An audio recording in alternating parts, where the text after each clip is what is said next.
साद्वैतं सावधूतं परिजनसहितं कृष्णचैतन्यदेवं श्रीराधाकृष्णपादान् सहगणा ललिता श्रीविशाखान्वितांश्च।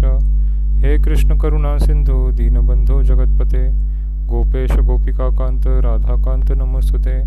तप्त कांचन गौरांगी राधे वृंदावनेश्वरी वृषभानुसुते देवी प्रणमामि हरिप्रिये। वाञ्छाकल्पतरुभ्यश्च कृपा सिन्धुभ्य एव च पतितानां पावनेभ्यो वैष्णवेभ्यो नमो नमः। नमो विष्णुपदाय कृष्णप्रेष्ठाय भूतले श्रीमते भक्तिवेदांत स्वामीति नामिने। नमस्ते सरस्वती देवे गौरवाणी प्रचारिणे निर्विशेष शून्यवादी समस्तदेशतारिणे। जय श्री कृष्ण चैतन्य प्रभु नित्यानंद श्री अद्वैत गदाधर श्रीवासादि गौर भक्तवृंद। हरे कृष्णा कृष्णा कृष्णा हरे हरे हरे राम राम राम हरे हरे। मुखं करोति वाचालं पंगुं लंघयते गिरिं यत्कृपातमहं वन्दे श्रीगुरुदीनतारिणं। न धनं न जनं न सुन्दरीं कवितां वा जगदीशकामये। मम जन्मनीश्वरे भवतात् भक्तिरहैतुकी त्वयि। तृणादपि सुनीचेन तरोरपि सहिष्णुना अमानिना मानदेन कीर्तनीय सदा हरि।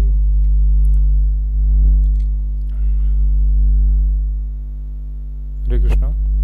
आज हम पढ़ेंगे अध्याय 4 श्लोक संख्या 4।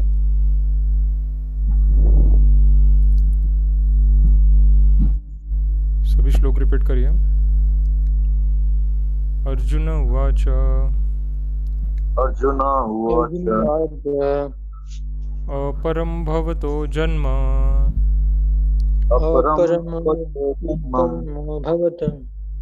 परं जन्म विवस्वतः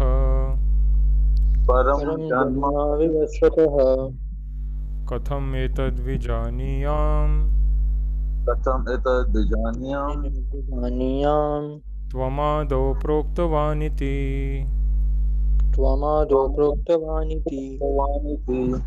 अर्जुन उवाच अपरं भवतो जन्म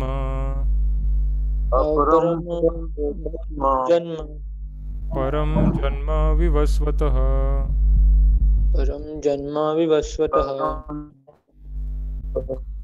कथम एतद्विजानीयाम्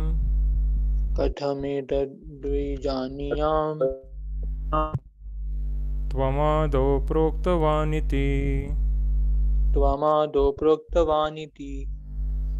अर्जुन उवाच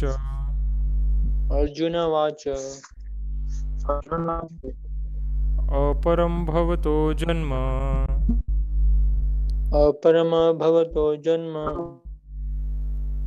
परं जन्म विवस्वतः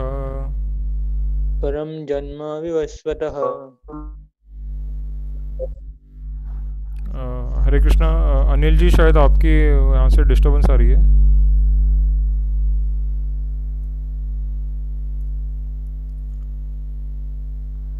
कथम एतद्विजानीयाम् त्वम् आदौ प्रोक्तवानिति।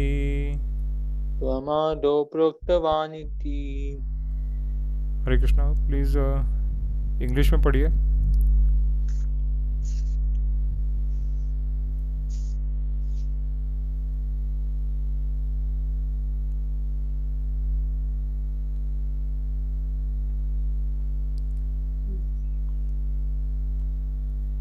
हरे Krishna.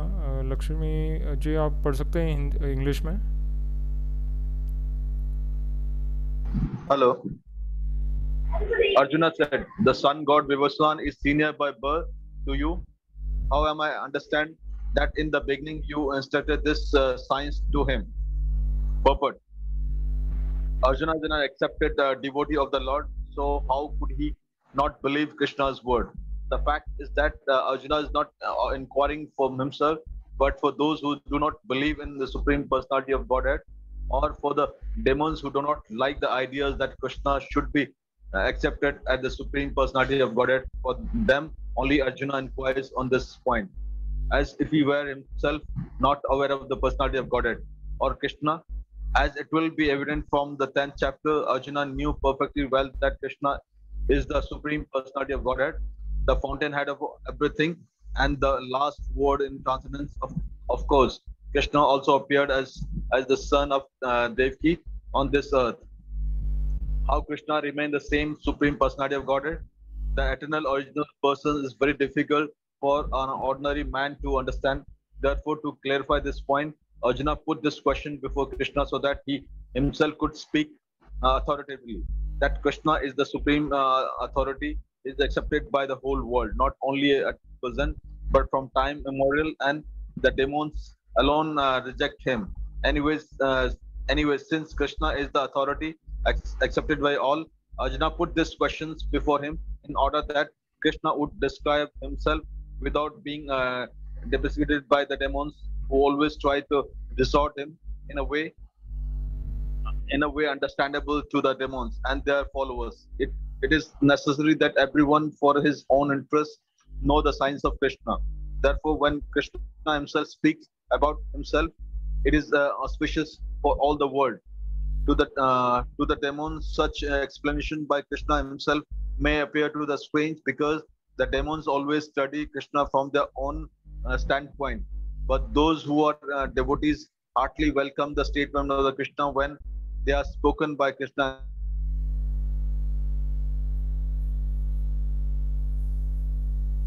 Because they are eager to know more and more about him.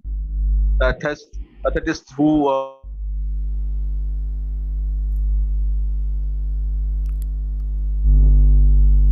हरे कृष्णा प्रभु जी, आपकी आवाज ब्रेक हो रही है.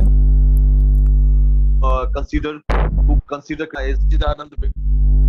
हरे कृष्णा, आप फिर से पढ़ सकते हैं यहाँ से. आपकी आवाज ब्रेक हो रही है. एथियस्ट से फिर से पढ़ सकते हैं आप प्लीज.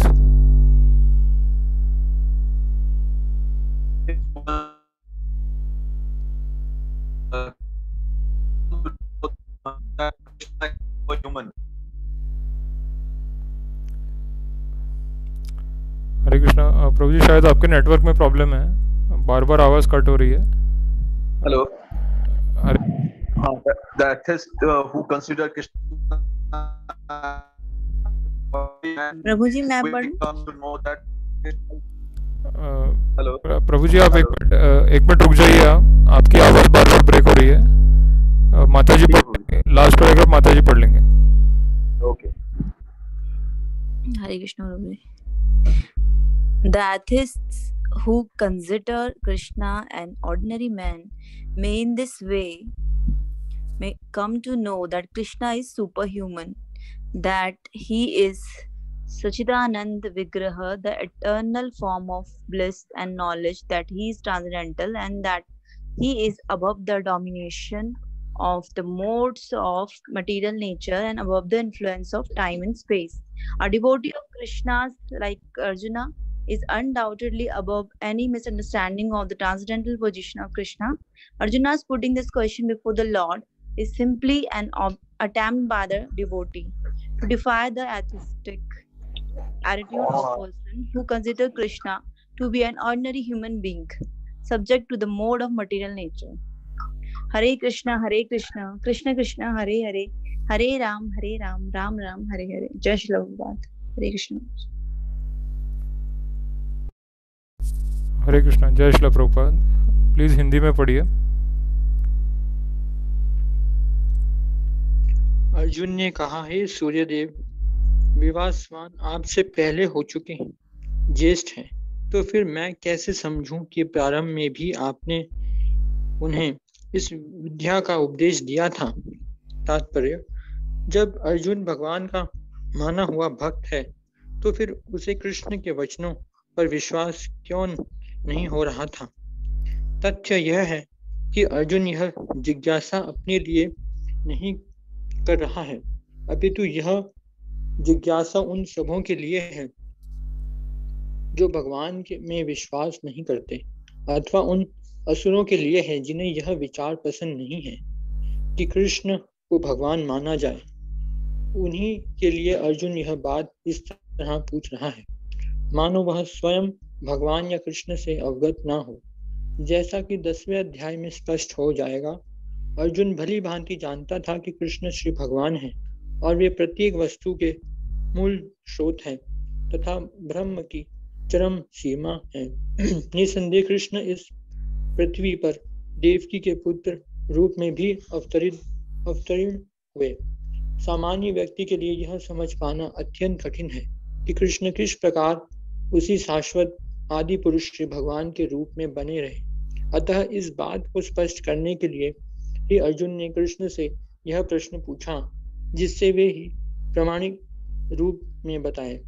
कृष्ण परम प्रमाण है। यह तथ्य आज ही नहीं, अनंत काल से सारे विश्व द्वारा स्वीकार किया जा रहा है। केवल असुर ही इसे अस्वीकार करते रहे हैं। जो भी हो, क्योंकि कृष्ण सर्वविकृत परम प्रमाण है, अतः अर्जुन उन्हीं से प्रश्न करता है जिससे कृष्ण स्वयं बताएं और असुर तथा उनके अनुयायी जिस भांति अपने लिए तोड़ मरोड़ करके उन्हें प्रस्तुत करते रहे हैं, उससे बचा जा सके। यह प्रत्येक व्यक्ति के लिए आवश्यक है कि अपने कल्याण के लिए वह कृष्ण विद्या को जाने। अतः जब कृष्ण स्वयं अपने विषय में बोल रहे हो तो यह सारे विश्व के लिए शुभ है। कृष्ण द्वारा की गई ऐसी व्याख्याएं असुरों को भले ही विचित्र लगे, क्योंकि वे अपने ही दृष्टिकोण से कृष्ण का अध्ययन करते हैं, किंतु जो भक्त हैं वे साक्षात कृष्ण द्वारा उच्चरित वचनों का हृदय से स्वागत करते हैं। भक्तगण कृष्ण के ऐसे प्रामाणिक वचनों की सदा पूजा करेंगे, क्योंकि वे लोग उनके विषय में अधिकाधिक जानने के लिए उत्सुक रहते हैं। इस तरह नास्तिक गण जो कृष्ण को सामान्य व्यक्ति मानते हैं, वे भी कृष्ण को अति मानवीय सच्चिदानंद विग्रह, दिव्य त्रिगुणातीत तथा दिक्पाल के प्रभाव से परे समझ सकेंगे। अर्जुन की कोटि के श्री कृष्ण भक्त को कभी भी श्री कृष्ण के दिव्य स्वरूप के विषय में कोई भ्रम नहीं हो सकता। अर्जुन द्वारा भगवान के समक्ष ऐसा प्रश्न उपस्थित करने का उद्देश्य उन व्यक्तियों की नास्तिकतावादी प्रवृत्ति को चुनौती देना था, जो कृष्ण को भौतिक प्रकृति के गुणों के अधीन एक सामान्य व्यक्ति मानते हैं। हरे कृष्ण कृष्ण कृष्ण हरे हरे, हरे राम राम राम हरे हरे। जय श्री प्रभुपाद। हरे कृष्ण प्रभु जी। हरे कृष्ण। जय श्री प्रभुपाद। तो इस श्लोक में बहुत सारी महत्वपूर्ण बातें हैं, बहुत सारे इम्पोर्टेंट पॉइंट्स हैं। श्लोक जो भगवान ने उच्चारित किया है, जो अर्जुन ने उच्चारित किया है, और उसके बाद जो प्रभुपाद जी ने तात्पर्य लिखा है, दोनों ही बहुत इम्पोर्टेंट है। यहाँ पे जो प्रश्न अर्जुन ने पूछा है, इसके पीछे का इंटेंशन जानना बहुत ज़रूरी है, क्योंकि जब भी हम गुरु से कोई प्रश्न पूछते हैं तो प्रश्न के पीछे क्या उद्देश्य है, ये ज़्यादा इम्पोर्टेंट। और गुरु बहुत आसानी से पहचान लेते हैं कि हमने कोई प्रश्न किस उद्देश्य से पूछा है। जैसे एक उदाहरण है प्रभुपाद जी की लीला में। प्रभुपाद जी के समय में एक रिपोर्टर थे जिन्होंने आके प्रभुपाद जी से एक बहुत ही बदतमीज़ मतलब एक बहुत ही वाहियात क्वेश्चन पूछा था कि आपके जाने के बाद क्या होगा। तो इसके पीछे का उद्देश्य ये था कि प्रभुपाद जी को हटाना और प्रभुपाद जी की जगह किसी और को लाना, क्योंकि उस समय जो वेस्टर्न रिपोर्टर थे और जो वेस्टर्न मीडिया है वो किसी तरह से प्रभुपाद जी को रोकना चाहते थे, क्योंकि प्रभुपाद जी का जो इन्फ्लुएंस है बहुत बढ़ रहा था। बहुत सारे यंगस्टर्स प्रभुपाद जी को फॉलो कर रहे थे, और इसीलिए उनकी मीडिया ने ऐसे वाहियात क्वेश्चन पूछे प्रभुपाद जी से कि आपके जाने के बाद क्या होगा। तो प्रभुपाद जी ने फिर भी आंसर दिया उसका। प्रभुपाद जी समझ गए वो क्यों पूछ रहे हैं, ऐसे वाहियात क्वेश्चन क्यों पूछ रहे हैं। प्रभुपाद जी ने हंसते हुए बोला कि मैं कभी नहीं मरूंगा और मैं अपने ग्रंथों के लिए ज़िंदा रहूँगा और पूरी दुनिया उसका उपयोग करेगी। तो फिर वो रिपोर्टर चुप हो गया, उसे अपनी गलती का एहसास हो गया, वो चला गया वहाँ से। पर उस रिपोर्टर के बाद भी कुछ शिष्य थे प्रभुपाद जी के जो मूर्ख थे, उन्होंने भी सेम क्वेश्चन प्रभुपाद जी से पूछा कि प्रभुपाद जी आपके जाने के बाद दीक्षा कैसे होगी। तो प्रभुपाद जी ने उनको थोड़ा अलग से आंसर दिया, क्योंकि वो उनके शिष्य हैं और वो नहीं चाहते कि उनका पतन हो जाए। जो रिपोर्टर था और जो मीडिया थी और जो नास्तिक लोग हैं वो तो वाहियात क्वेश्चन पूछते ही हैं, क्योंकि वो बेशरम होते हैं, उनमें ज्ञान नहीं होता। वो भगवान के बारे में और गुरु के बारे में वाहियात क्वेश्चन पूछते ही रहते हैं। तो इसीलिए प्रभुपाद जी ने उनको स्पष्ट बता दिया कि मैं कभी नहीं मरूंगा। पर उस घटना के बाद भी कुछ शिष्यों को समझ में नहीं आया कि गुरु कभी मरते नहीं हैं। तो ऐसे कुछ शिष्य भी थे जिन्होंने ऐसे कुछ वाहियात क्वेश्चन पूछे प्रभुपाद से कि आपके जाने के बाद दीक्षा कैसे होगी। तो प्रभुपाद जी समझ गए कि अब माया मेरे शिष्यों के मन में भी आ चुकी है। पहले तो जो विदेशी मीडिया थी और जो मूवमेंट के बाहर के लोग थे उनके मन में माया है, वो तो स्वाभाविक है, क्योंकि जो भक्ति नहीं कर रहा है उसके मन में माया तो होती है। तो वो तो ऐसे प्रश्न आसानी से पूछ लेते हैं। पर जब प्रभुपाद जी को उन्हीं के शिष्यों ने ऐसे प्रश्न पूछे, तब प्रभुपाद को लगा कि ये अभी भी इनके मन में माया है। तो उनको बचाने के लिए प्रभुपाद ने बोला कि हाँ ठीक है, मैं जब जाऊँगा तो आप में से किसी को मैं चुन के जाऊँगा कि वो मेरे प्रतिनिधि बन के दीक्षा दे सकते हैं। तो अब उस स्टेटमेंट का इन्होंने मतलब ये निकाल दिया कि प्रभुपाद जी ने हमें दीक्षा गुरु बनने का आदेश दे दिया उनके जाने के बाद, क्योंकि एक्चुअली प्रभुपाद गए नहीं हैं, उन्होंने सिर्फ अपनी विग्रह स्थापित करके वो यहीं पे है। पर वो अभी भी अपने शिष्यों को बचाना चाहते हैं और उनके शिष्यों को बचाने के लिए उन्होंने अपना शरीर छोड़ दिया, अपना विग्रह बना दिया और उनको आदेश दिया कि ठीक है, तुम्हें गुरु बनने की इच्छा है तो तुम मेरे प्रतिनिधि बन के दीक्षा दो, बट शिष्य तो सब मेरे ही होंगे, ऐसा आदेश दिया उन्होंने। उसके बाद भी उन्होंने अपराध किए। उन्होंने कहा कि प्रभुपाद जी अब तो प्रभुपाद जी चले गए, अब तो उनका विग्रह है बस, और अब तो हम ही दीक्षा गुरु हैं। तो इस तरह से उन्होंने अपराध, पहले भी वो प्रश्न ही अपराध था, जहाँ से ये पूरी बात शुरू हुई वो प्रश्न ही एक बहुत बड़ा अपराध है और उसके पीछे का उद्देश्य था कि अब गुरु कौन बनेगा। पर यहाँ पे अर्जुन का उद्देश्य वो नहीं है। तो ये फ़र्क हमको समझना होगा। कभी कभी ये जो आधुनिक गुरु बने हैं वो इसी श्लोक का आधार लेते हैं कि अर्जुन ने भी भगवान से पूछा था कि आप तो अभी अभी जन्मे हो और विवस्वान आपसे पहले आए थे, तो मैं कैसे मान लूँ कि आपने तभी विवस्वान को ज्ञान दिया था। पर अर्जुन का उद्देश्य ये नहीं है कि कृष्ण को नीचा बनाना या फिर उनको गलत साबित करना या फिर अर्जुन कृष्ण की जगह लेके खुद गुरु बन जाना। ये अर्जुन का उद्देश्य नहीं है। तो सबसे पहले प्रभुपाद जी ने यही बताया इस श्लोक में कि अर्जुन का उद्देश्य क्या है।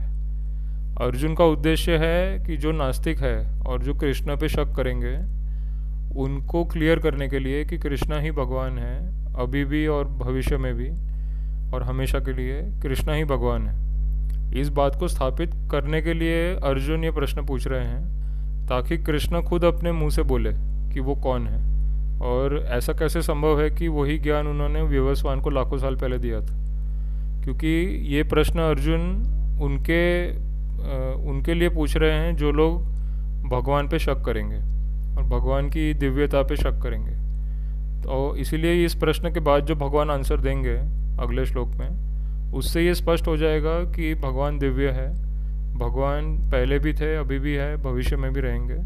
वो पहले भी भगवान थे, अभी भी भगवान हैं और आगे भी भगवान रहेंगे। और हमारा कर्तव्य है उनकी सेवा करना, उनकी भक्ति करना, अभी भी और हमेशा के लिए। इसी बात को स्थापित करने के लिए अर्जुन ने प्रश्न पूछा है। इसीलिए भगवान खुशी खुशी आंसर भी दे रहे हैं, क्योंकि भगवान को पता है कि अर्जुन का उद्देश्य अच्छा है, इसीलिए वो ये प्रश्न पूछ रहा है। पर प्रभुपाद जी के केस में ऐसा नहीं हुआ। प्रभुपाद जी के केस में उद्देश्य था कि प्रभुपाद जी कब जाएंगे और उनके जाने के बाद हम कब गुरु बनेंगे। तो वो प्रश्न ही बहुत बड़ा अपराध था, जहाँ से पूरा अपराध स्टार्ट हुआ। और उसके बाद इस अपराध को बढ़ावा दिया गया कि प्रभुपाद जी अब नहीं है तो हम गुरु हैं। पर प्रभुपाद जी अभी भी उनको बचाना चाहते हैं। अभी भी प्रभुपाद चाहते हैं कि वो अपने अपराध को सुधार लें, उनको गुरु मान ले और उनकी शरण में चले जाए। उन्होंने जो गलत तरीके से गुरु का पद धारण करके रखा है, वो अभी भी मौका दे रहे हैं उनको कि आप अपना पद छोड़ दीजिए, अपना अहंकार छोड़ दीजिए, मैं अभी भी हूँ और मेरी शरण में आओ, मेरे भक्त बनो, मुझे गुरु मानो और माया से मुक्त हो जाओ। तो अभी भी प्रभुपाद सबको मौका दे रहे हैं। पर ये हमको समझने वाली बात है कि पहली बात तो गुरु से ऐसा प्रश्न कभी नहीं पूछना चाहिए कि वो जाने के बाद क्या होगा। अगर ऐसा विचार मन के अंदर आया, मतलब कि माया अपने हमारे अंदर आ चुकी है और हम ये विचार कर रहे हैं कि अभी मैं गुरु बनूंगा। मेरे जैसे संसार में होता है कि पिताजी बूढ़े हो गए हैं, अभी हम जो बच्चे हैं वो इतने नालायक हैं, वो बस सोच रहे हैं कि पिताजी कब मरेंगे और संपत्ति मेरे नाम करके जाएंगे। तो ये जो कुछ शिष्य थे प्रभुपाद जी के, वो भी ऐसे ही नालायक थे। वो सोच रहे थे कि प्रभुपाद जी अब कब जाएंगे और हम कब गुरु बनेंगे। और उन्होंने अपने मूर्खता में ये प्रश्न भी पूछ लिया प्रभुपाद से। ऐसा प्रश्न कभी मन में भी नहीं आना चाहिए और उनके तो ज़बान पे आ गया, वो भी प्रभुपाद के सामने। और प्रभुपाद जी ने एक गुरु की तरह आंसर भी किया कि ठीक है, मैं तुम में से किसी को प्रतिनिधि बनाऊंगा। गुरु बनाऊंगा ऐसा नहीं बोला, प्रभुपाद ने बोला मैं प्रतिनिधि बनाऊंगा तुम्हें, तुम मेरे प्रतिनिधि बन के दीक्षा दोगे और जिसको दीक्षा दोगे वो मेरे ही शिष्य बनेंगे। और उसके बाद अगर मुझे लगा, प्रभुपाद ने ये भी बोला उसके आगे, अगर तुम मेरे प्रतिनिधि बने और अच्छे से तुमने सारे कार्य किए और मुझे लगा कि तुम गुरु बनने के योग्य हो, तब मैं तुम्हें ऑर्डर दूंगा कि ठीक है अब तुम गुरु बन जाओ। पर वो ऑर्डर देने से पहले ही इन्होंने गुरु बनने की शुरुआत कर दी और प्रभुपाद जी के आदेश का उल्लंघन कर दिया। तो हमको इस अपराध से बचना है।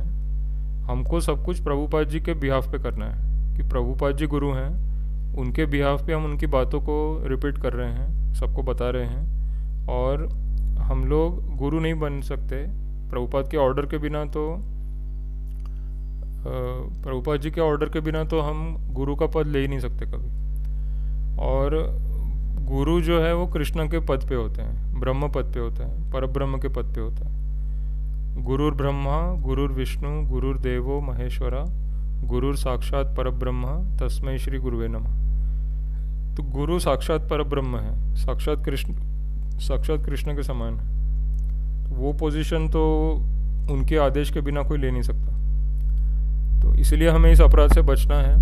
यहाँ पे जो शिक्षा हमको मिलती है इस श्लोक में से कि अर्जुन ने प्रश्न पूछा है भगवान के ज्ञान को क्लियर करने के लिए कि एक्चुअली भगवान की पोजीशन क्या है और कैसे भगवान ने लाखों साल पहले विवस्वान को ज्ञान दिया था। तो विवस्वान जो है वो सूर्यदेव है। तो अभी भी जो सूर्य हम आकाश में देखते हैं उनका नाम विवस्वान है। तो हम जब भी आकाश में सूर्य को देखते हैं तो हमें याद रखना चाहिए कि ये एक व्यक्ति है। सूर्य जो सूर्य है, सूर्यलोक है, सूर्यलोक में जो राजा है उनका नाम विवस्वान। तो अभी भी वही राजा है, अभी भी उन्हीं राजा का राज्य चल रहा है, सूर्यदेव का राज्य चल रहा है। और सारे जो लोक है वो उन्हीं के अधीन आते हैं, पृथ्वी लोक भी उनके अधीन है। और सूर्यदेव जो है विवस्वान अभी भी वही राजा है, तो राजा चेंज नहीं हुआ है। तो सूर्यदेव विवस्वान राजा है, उन्हीं को भगवान ने लाखों साल पहले ज्ञान दिया था और उन्हीं की शिक्षा के अनुसार सूर्यदेव इस ब्रह्मांड का पालन कर रहे हैं, इस धरती का और सारे लोगों का पालन कर रहे हैं। तो भगवान कृष्ण कोई साधारण नहीं है। जो सूर्य हम आँखों के सामने देखते हैं उन सूर्य के गुरु भी कृष्ण है। और हम जिन सूर्य को देखते हैं वो भी एक व्यक्ति है, उनका नाम विवस्वान है। तो ये पॉइंट हमको समझना है कि भगवान कृष्ण इस प्रकृति के परे है।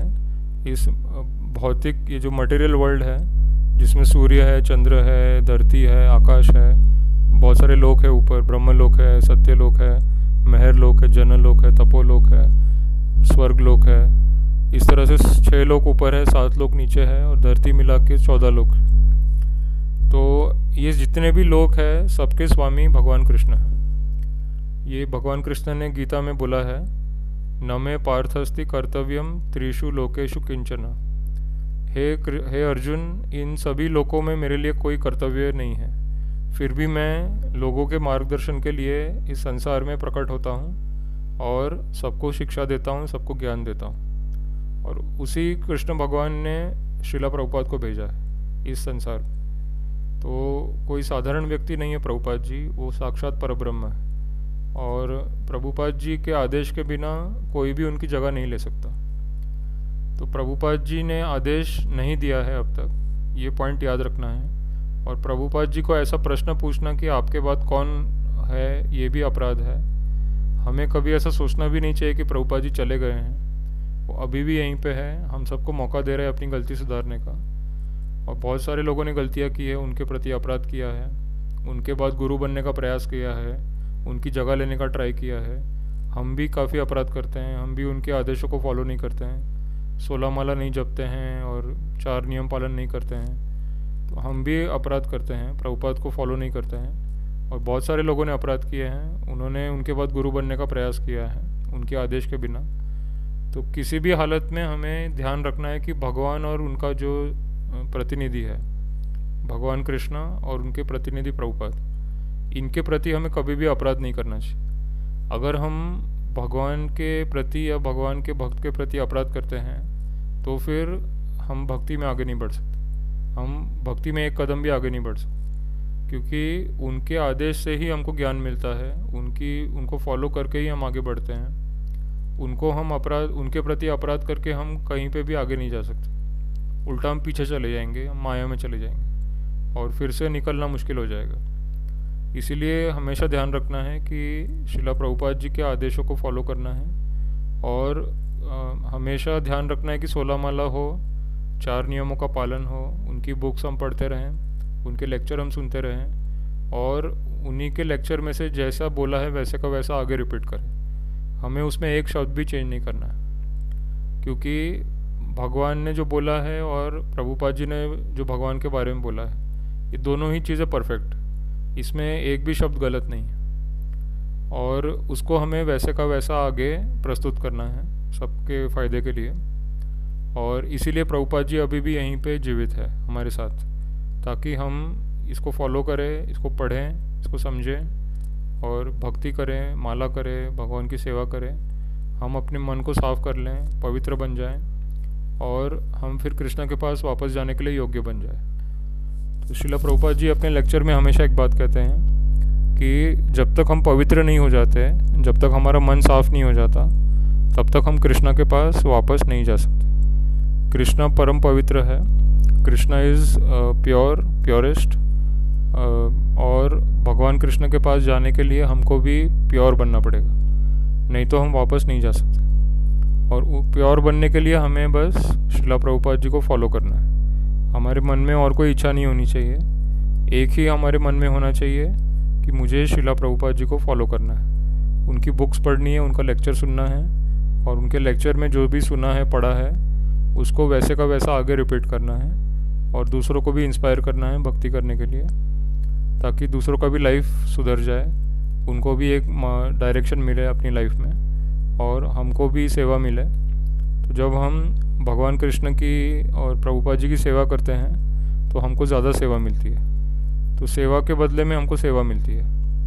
ये दिव्य स्तर पे ऐसा ही होता है, दिव्य स्तर पे हम जितनी सेवा करते हैं, जितना नाम लेते हैं, हमको उतनी सेवा ज़्यादा मिलती है और उतना नाम लेने का मौका ज़्यादा मिलता है। तो एक बार किसी ने श्रीला प्रभुपाद जी से क्वेश्चन पूछा था कि ये आप हरे कृष्ण क्यों जपते हैं? तो प्रभुपाद जी कहते हैं हम इसलिए जपते हैं ताकि हमको और जपने का मौका मिले। तो फिर उन्होंने पूछा कि और क्यों जपते हैं? तो प्रभुपाद कहते हैं और इसलिए जपते हैं क्योंकि और जपने का मौका मिले। तो हर बार जब ये क्वेश्चन पूछा तो प्रभुपाद ने एक ही आंसर दिया कि हम इसलिए कर रहे हैं ताकि हमको और सेवा करने का मौका मिले और जप करने का मौका मिले। अभी प्रभुपाद ने कहा मैंने एक छोटे से कमरे से शुरू किया था, अब मेरे पास 108 मंदिर है, तो एक कमरे में मैं जप करता था, अब 108 मंदिर में हम जप करते हैं और आगे हम 1008 मंदिर में जप करेंगे, फिर हम 1 करोड़ मंदिर में जप करेंगे। तो हमारा उद्देश्य है सिर्फ जप करना, भगवान का नाम लेना।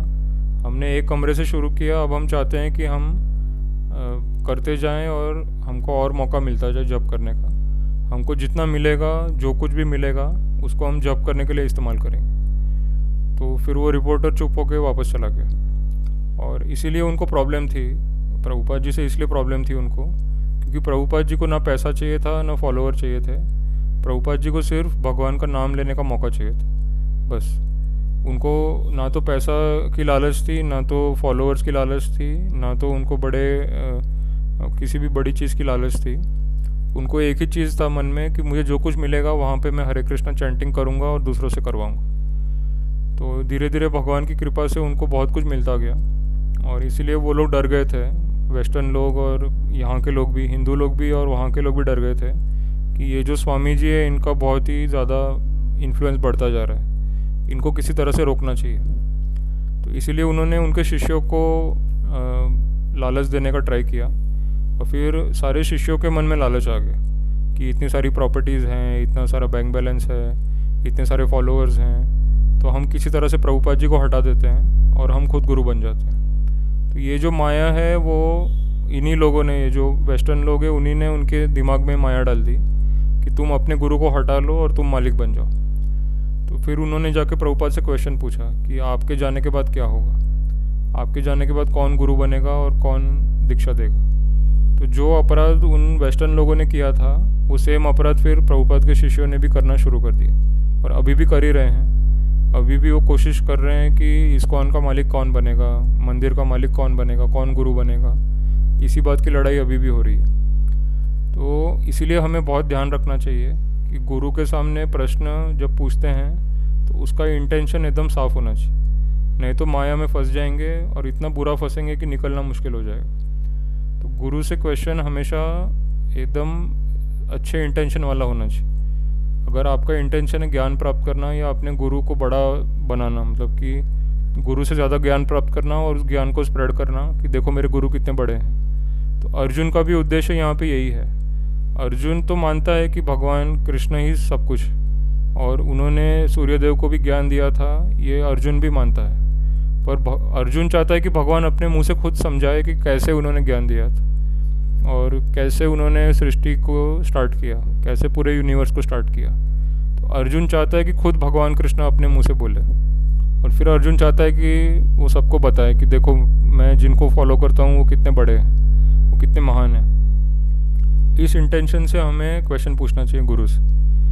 तो इंटेंशन बहुत इम्पोर्टेंट है, हमारी नीयत, जैसे कहते हैं नीयत साफ़ होनी चाहिए, तो हमारा इंटेंशन साफ़ होना चाहिए, तो फिर हम प्रश्न भी पूछ सकते हैं, ज्ञान भी ले सकते हैं गुरु से, और गुरु का गुणगान और अच्छे से कर सकते हैं। जब हमको पता चलता है कि गुरु कितने बड़े हैं और कितने महान हैं, फिर हम और अच्छे से उनका प्रचार कर सकते हैं और अच्छे से उनका गुणगान कर सकते हैं। तो इस उद्देश्य से क्वेश्चन पूछना चाहिए, जैसे अर्जुन ने यहाँ पूछा है।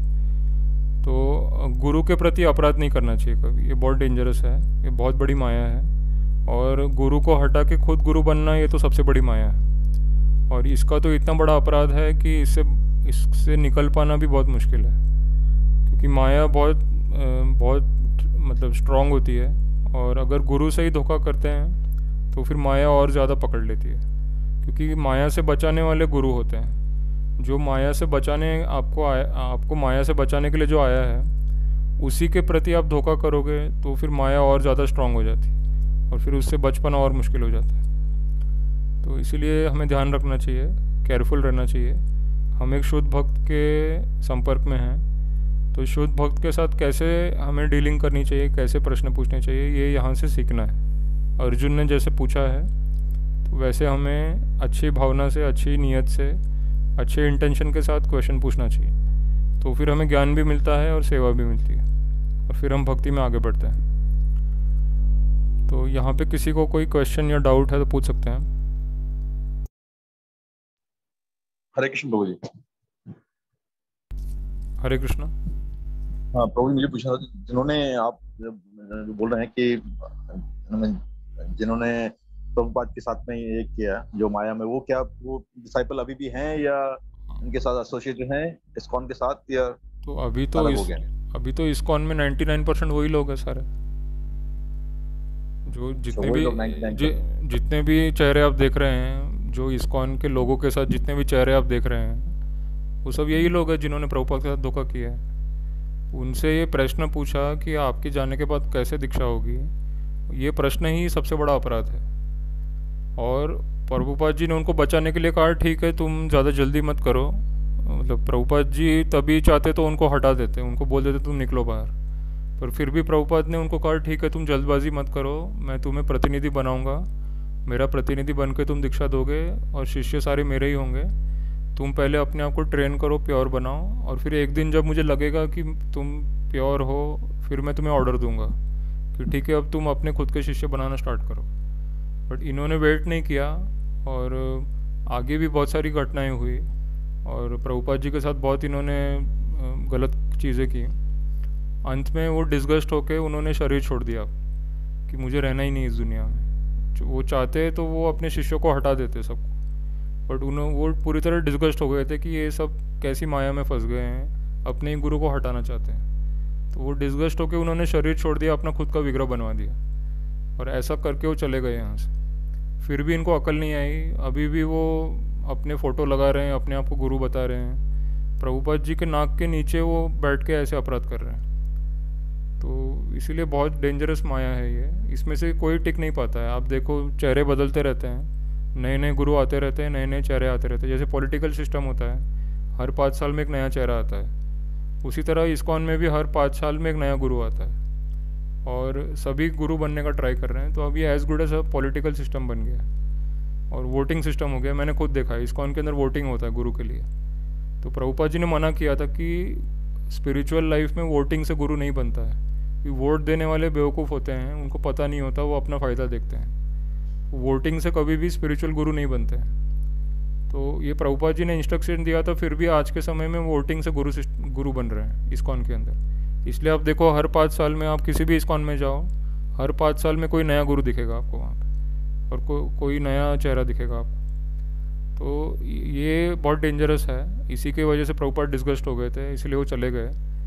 और अभी भी वो चाहते हैं कि हम सरेंडर करें उनको गुरु माने, और ये बेवकूफ़ी ना करें हम। ये इस्कॉन या जो स्पिरिचुअल सिस्टम है, कोई पॉलिटिकल सिस्टम नहीं है जहाँ पे वोटिंग से कोई गुरु बनता है। यहाँ पे ऊपर से ऑर्डर आता है, गुरु कौन है, कृष्णा से ऑर्डर आता है, प्रभुपाद से ऑर्डर आता है, उस ऑर्डर को फॉलो करना होता है। तो इन्होंने ऑर्डर का उल्लंघन किया है, तो इसीलिए ये इसमें से कोई टिक नहीं पाता है गुरु की पोस्ट पे। एक्चुअली गुरु सनातन होता है, एक बार कोई गुरु की पोस्ट पे आ गया तो वो पोस्ट कभी चेंज नहीं होती है। जैसे प्रभुपाद जी 32 नंबर पे है, तो अभी भी वो 32 नंबर पे ही है, और 32 नंबर पे और कोई आ नहीं सकता। उसको गुरु बोलते हैं कि जो एक बार उस पोस्ट पे आ गया, फिर वो पोस्ट पास्ट प्रेजेंट फ्यूचर में कभी चेंज नहीं होती। पर अभी का जो सिस्टम है, इसमें तो चेंज होता रहता है। पहले कुछ साल पहले कोई और था, अभी कोई और है, आगे कोई और होगा। तो ये पूरा सिस्टम डिग्रेड हो गया है। बट लकीली हमारे पास प्रभुपाद की बुक्स है और उनके लेक्चर्स हैं, तो अभी भी हम उनको फॉलो कर सकते हैं और हम भक्ति में प्रगति कर सकते हैं। सर प्रभु जी, सर हम जैसे नॉर्मल इंसान कैसे देखें इन चीज़ों को? आप बस प्रभुपाद की बुक्स देखो, इसलिए हम इस कोर्स में भी प्रभुपाद की बुक्स ही पढ़ा रहे हैं, और प्रभुपाद की बुक्स ही बेसिस है। तो भक्ति में आगे बढ़ने का जो प्रोसेस है वो प्रभुपाद को फॉलो करना है। तो प्रभुपाद ने क्लियर बोला है, मेरी बुक्स पढ़ो, मेरे लेक्चर सुनो और 16 राउंड चैंट करो, 4 नियम पालन करो। ये 4 चीज़ें अगर हम करेंगे तो हम सेफ है, तो हमें डरने की कोई बात नहीं है। हम बुक्स पढ़ते रहें, लेक्चर सुनते रहें, 16 माला करते रहें, प्रसाद खाते रहें, और 4 जो नियम है इस्कॉन के वो फॉलो करते रहें, तो फिर हम सब सेफ हैं।